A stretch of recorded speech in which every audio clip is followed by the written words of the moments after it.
Today is a bit of a chill video. Like, I'm sitting very chill because I've got a lot of movies to talk about.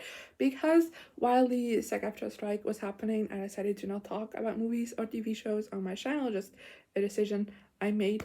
Not that it would have had any influence because nobody watches my videos, but still. Therefore, I have 5 months worth of movie watching to talk to you about. It's almost 50 movies. It's just not. I think it's like 45 or something. So, but still, it's a lot to talk about. So I totally understand. If you want to skip around, I will have every movie I talk about in this video listed down below with timestamps so you can jump around to whatever you want to watch. I also want to say that some of these movies I probably won't talk about much. One, because it's been a while for some of these movies since I watched them. Two, because some movies I just don't have a lot to say about. And three, is otherwise going to be a very long video if I talk in depth about every single movie. So yeah, let's just get started with the movies I watched in July, starting off with Mrs. Harris Goes to Paris, which came out in 2022, and I give 4 to 5 stars to. I thought this was such a delightful movie. I hadn't heard that much about it, but just kind of like the title just sounded fun. Mrs. Harris Goes to Paris, like the rhyme in it, and it was such a delightful movie. Like, it isn't anything like spectacular, but it is a very fun, cozy movie. It's a bit unbelievable, like definitely needs a little suspension of disbelief, but it's just so delightful. Then next I watched Mr. Malcolm's List, which came out in 2022, and I give 2 to 5 stars to. This one I had heard some things about. It's a historical romance movie, and I was quite excited to watch it, but I kind of felt fine about it. I liked the characters. I did prefer the side romance because there was like a side romance in here, and I prefer that over the main one in the movie, which, you know, happens sometimes. I barely remember anything about it. So there you go. But I do recommend it. It's not bad. Then next I watched The Perfect Find, which came out in 2023, and I give 2 to 5 stars too. I didn't like this movie. I didn't hate it, but I also wasn't a big fan of it. I just didn't really like either of our main characters. I thought they were really annoying, and I just didn't like the romance. There was nothing within this movie that really thought, yes, these two need to get together. So that's kind of a disappointment because that's the whole point of the movie. The next I watched Watch It 2022, and I give 2 to 5 stars to. Again, this is one that I kind of felt fine about. I don't really have any strong feelings for. I didn't really like the start of it. I thought it was it was like a slow build, but I feel like that worked really well.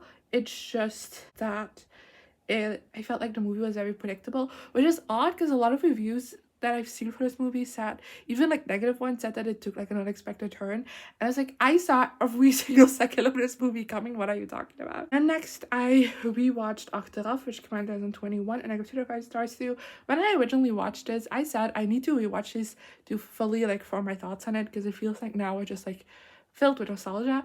And turns out rewatching it didn't really help my case, because I feel like I gave it the exact same rating and like the exact same review basically, where I can tell you that this, just objectively speaking, is a terrible movie. Like, it is terribly made, it's not good, it's not funny, and it brings these characters' legacy to a shame at points. I don't like what they did with the future of some of these characters, but I can't help but love it at the same time. The next I watched The Outlaws, which came out in 2023, and I give 2 to 5 stars to. You know, I am a sucker for Nina Dobrev in Netflix movies. You'll see that later on. So I was quite excited for its release, and I can't remember anything about it. I thought this movie was just very lame. I think the premise of it was very interesting, and I feel like they could have done a lot of great things with it, but it wasn't funny, and they didn't do a lot of great things with it. And then next I watched Bullet Train, which came out in 2022, and I gave 2 to 5 stars to. My problem with this movie is that I felt like it was way too long. Like, it just kept going, and it could have been wrapped up way earlier than it was.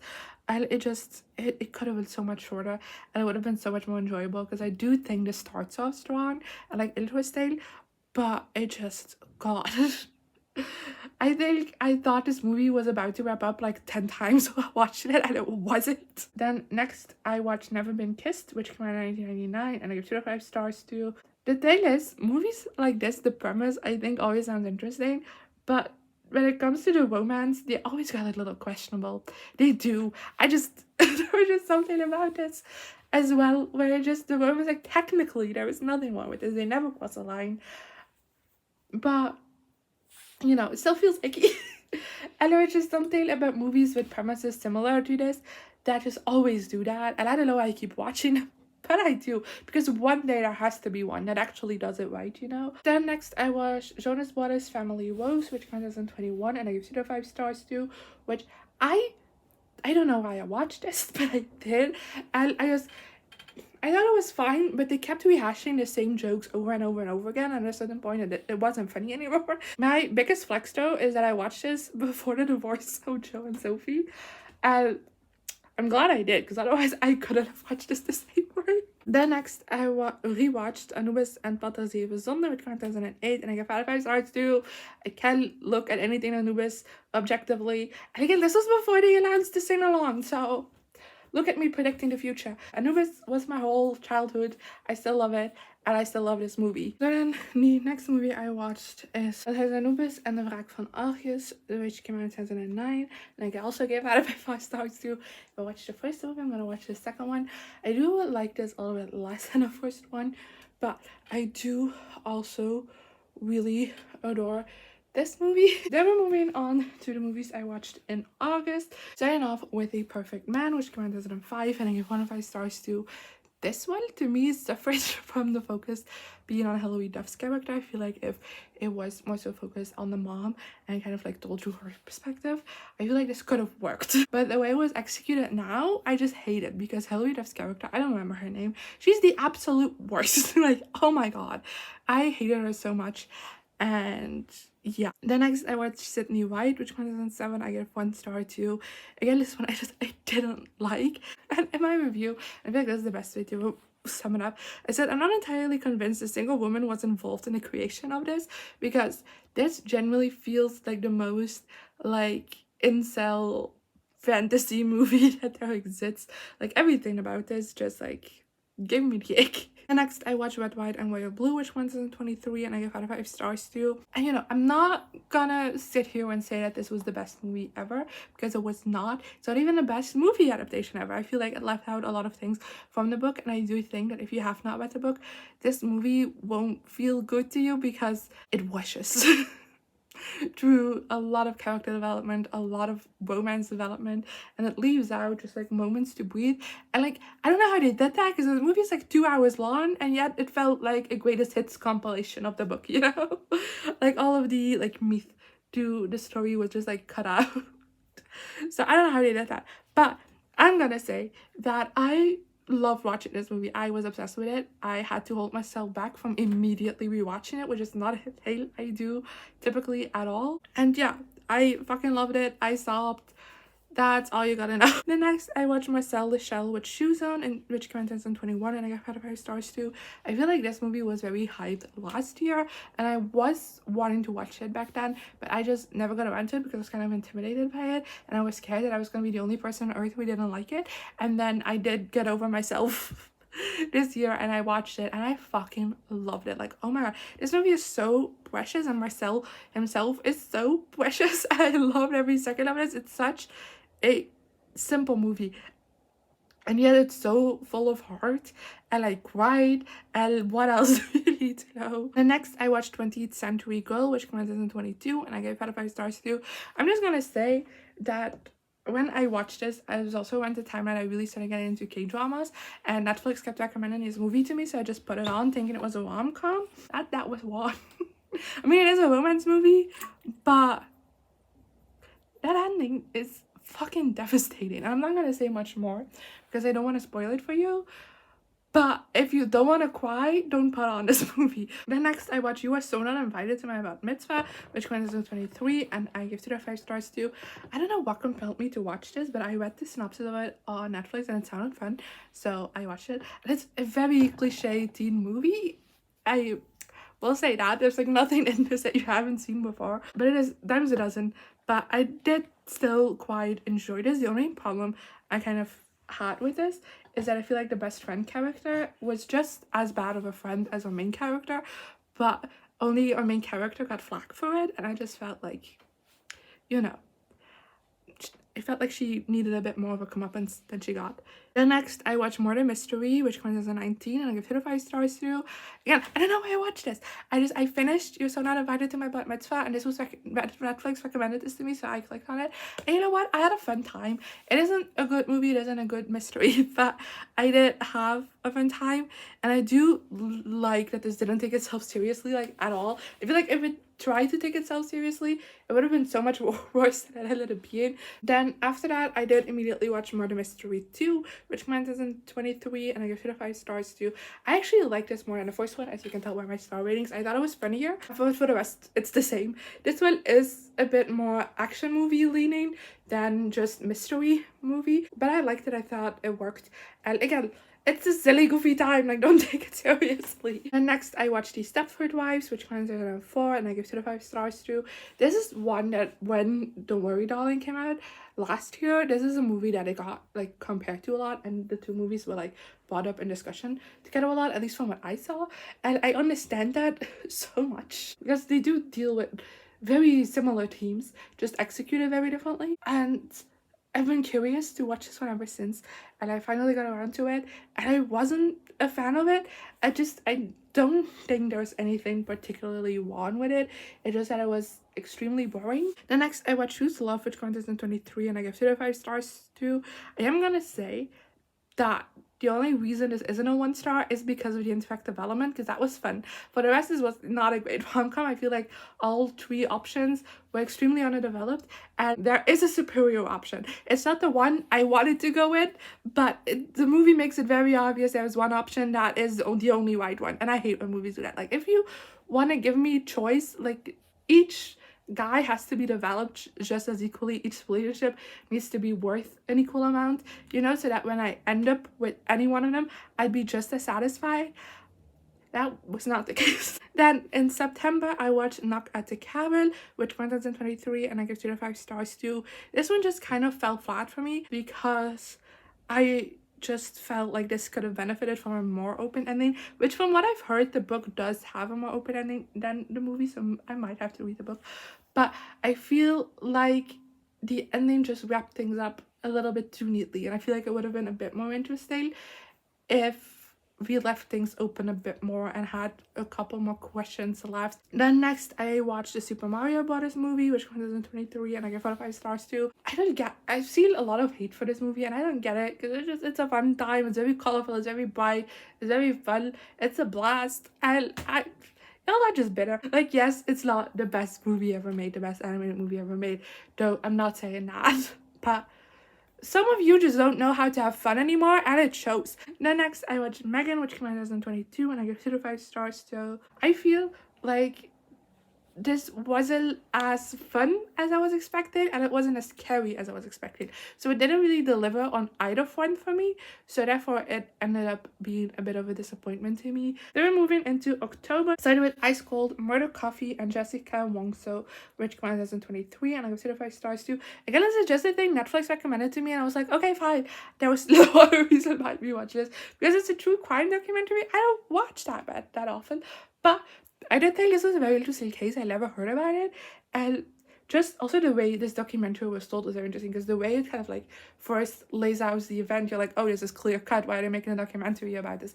And then they get into the court case, like what happened in court, and like different things that were presented in court and stuff like that. And you're like, whoa, this isn't as clear cut as I thought. Whoa, what's happening? And there's so many such things that I don't know anymore what to believe, if she's guilty or not. I have no clue. But something that I didn't really like about this documentary is that it veered off path like quite a lot.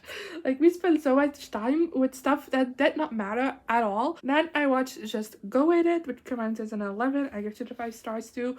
You know, before this video, I'd never watched an Adam Sandler movie unless you count Hotel Transylvania movies, which I don't. And now I've seen quite a lot. There's still so many to go. But, you know, I've watched quite a few in a short amount of time. But this one, I didn't think was all that great. It wasn't super funny, and the plot wasn't anything like too special. But Jennifer Aniston's and Adam Sandler's chemistry in this movie and like the romance between the characters just kind of saves it all, because I couldn't help but smile when they got together because they were so cute. The next I watched Hubie Halloween, which came out in 2020, and I gave it 1 star too. This was just bad. That's all I have to say about it. Nothing about this was good. Not a single thing. Let's move on to The Curse of La Llorona, which came out in 2019. I give 1 of 5 stars too. I'm trying to get to the Conjuring universe. I started last year and then I took a very long break this year for no reason at all. So Halloween season, I was like, let's get back to it.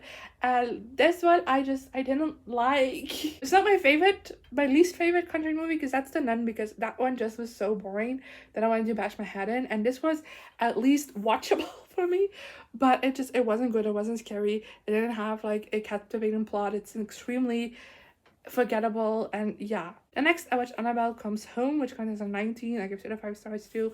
This is one that I was expecting more from, because I think the premise of this is really interesting, because basically the premise is that the Warren's daughter is being babysat, and one of the babysitter kinds of set off Annabelle, which sets off all of the cursed objects within their museum, and then the daughter and like her babysitters needs to like save the world. I guess not save the world, because they're contained into this one room, like this one house, but like still.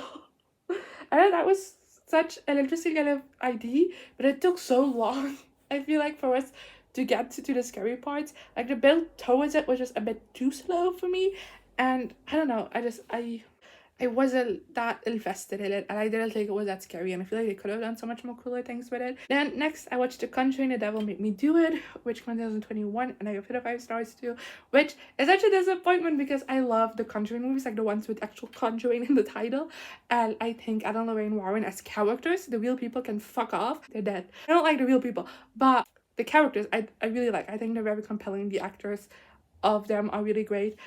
And again, this is a premise that sounded really interesting. I know it's based on a real life case that the Warrens were involved in, but the premise of this sounded really interesting, but it went over the rails. It really did. Like, they included some things that I was just like, huh? And I don't think it was done well, and it wasn't scary, and it was boring.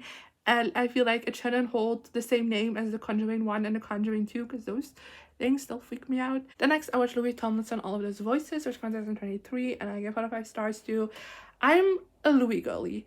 Hi, hello. It's my favorite solo music from like the One Direction boys, and I was a massive One Direction fan back in the day as well. So I was very excited to watch this. I watched this now because it's on streaming. I really enjoyed this, and that's just purely because of my love for Louis. I feel like some like singers' documentaries kind of like surpass their fandom. I don't think that's the case with this one. It just wasn't a 5 star for me, because I do feel like at points it's dragged a little bit, and it could have been, certain segments of this could have been a bit tighter. Then next I watched Yummy, which comes in 2019. I give it 5 stars too. This is the opposite of my type of horror movie, but I have a second channel which I talk about like Flemish media, and for Halloween I thought it'd be fun to watch a Flemish horror movie, which this is.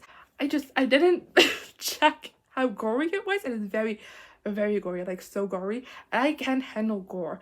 And I nearly threw up like so many times, but it's a fun video. I'll leave it linked if I think about it. Next I watched Five Nights at Freddy's, which came out in 2023, and I give 2 to 5 stars too. I had a hard time rating this, because if you want a scary horror movie and you don't know anything about Five Nights at Freddy's, this is not the movie you should watch, because it's not scary, first of all, and two, I feel like a lot of my enjoyment from this movie comes from the thousands of hours of game theory I consumed in high school. So yeah, I still had a really fun time watching this, and I do think that this is gonna be a great franchise if they keep going this way. But I feel like there was just so much foundation to like set up in this first movie that I kind of forgot about like the scares and appealing to people who aren't FNAF fans. And next I watched Scream 6, which comes in 2023, and I give it 5 stars too. And I don't even want to talk about this movie because I hate everything that's happening with the franchise right now, but I didn't like this movie at all. Some people like it more than Scream 5, which I really don't. I thought these were just poorly executed, and it does a lot of things that a lot of other Scream movies have done before, just in a poor way. We have finally arrived to the movies I watched in November, so like the last few movies for this list. Starting off with The Devil on Trial, which comes in 2023, and I give 2 to 5 stars too. And I just said that I'm not a big true crime documentary person, and here's yet another one, but this is purely because I watched The Conjuring and Devil Made Me Do It. This is the same case, just a documentary about it. And I was interested in kind of seeing how things actually happened, because this is very questionable. I didn't really like this documentary and how it was executed. I feel like there is no way that every single person involved actually believes the devil made him do it, you know? Then next we have The Little Mermaid, which came out in 2023, and I give it 5 stars too. The only thing I like about this movie is Ariel and Eric, and I think Hallie was perfectly cast. The chemistry between Eric and Ariel was really well done, but all the rest I thought was lame. The movie just was very bland and very long. I don't feel like it needed to be that long. Then next I watched Zillion, which came out in 2022, and I give it 5 stars too. This is probably the biggest movie in Belgium of like the last year. Like last year definitely. Died down a little bit this year. But I just it was a bit of a disappointment, especially because technically what's happening in this movie is very grand, it's very epic, it's larger than life, but nothing about this movie feels grand, epic, larger than life. I feel like they missed the ball on that. Then next I watched the Other Zoey, which came out in 2023, and I gave 3 stars to. You know what, this might not be a good movie, like not at all. It's so cliche, it's not well executed, but it was so cute. Like I genuinely really loved the romance, and I had a massive smile on my face every time they interacted, because they were just but it wasn't a good movie.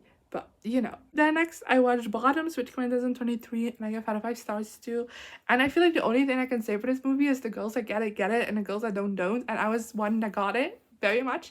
It's very ridiculous and over the top at times, but it still feels very grounded and real. And, like, they get into, like, this wild shit, and you're like, yep, that could happen any day. Because of the way it is executed, is just so good. It's so funny, like it's so deadpan, like dry humor in a way, and it's so well executed, and I had such a fun time watching it. Then next I watched One True Love, which came out in 2023, and I give 1 of 5 stars too. I didn't like this. And again, this is a sort of premise that I feel like always goes on for me, and yet I still keep trying because I want it to work, where there's 2 couples going on, and I always feel like there's one of 2 things always happening, and it's one that one romance is clearly superior than the other, and you're not supposed to feel that way, but it is. And typically the one that's superior is not the one that ends up happening. And 2, everyone is so unlikable that you just don't give a shit, because these people can fuck themselves. And I feel like this movie managed to do both. I don't know how they did that. That's a impressive feat. But just on the negative side, you know, because I don't want either of those things to happen. Next, I watched Love at First Sight, which came out in 2023, and I give it 5 stars too. This is based off a book by Jennifer E. Smith, which I read, and I don't remember at all. And I feel like this movie is gonna join those ranks in a couple of years where I don't remember anything about it. Although I do think it was an enjoyable enough watch, and I did cry at a certain point. Then next I watched Love Heart, which came out in 2021, and I gave 4 of 5 stars. It was a rewatch. This is what I meant. I love Nina Dobrev Netflix movies. We need more of them. I don't know why I decided to rewatch it, because it's not like it's one of my favorite Netflix Christmas rom-coms at all, but I just felt compelled to rewatch it, so I did, and I enjoyed it. And then lastly for today, we have Taylor Swift Reputation Stadium 2, which came out in 2018. I gave 5 of 5 stars too, and this is leaving Netflix before the end of the year, and I think that's a shame, so I decided to rewatch it. And I had such a fun time watching this. Like, it is a damn good show, and I'm glad I got to rewatch it before it leaves Netflix, which is a shame. That's everything I have for you today. Let me know in the comments what you thought of these movies, if you watched them, so some movies you watched these past couple of months. And December is going to be a whole lot of Christmas movies, and I'm very excited to talk to you about all of them, but that will be for next month, and hopefully I'll see you then. Bye!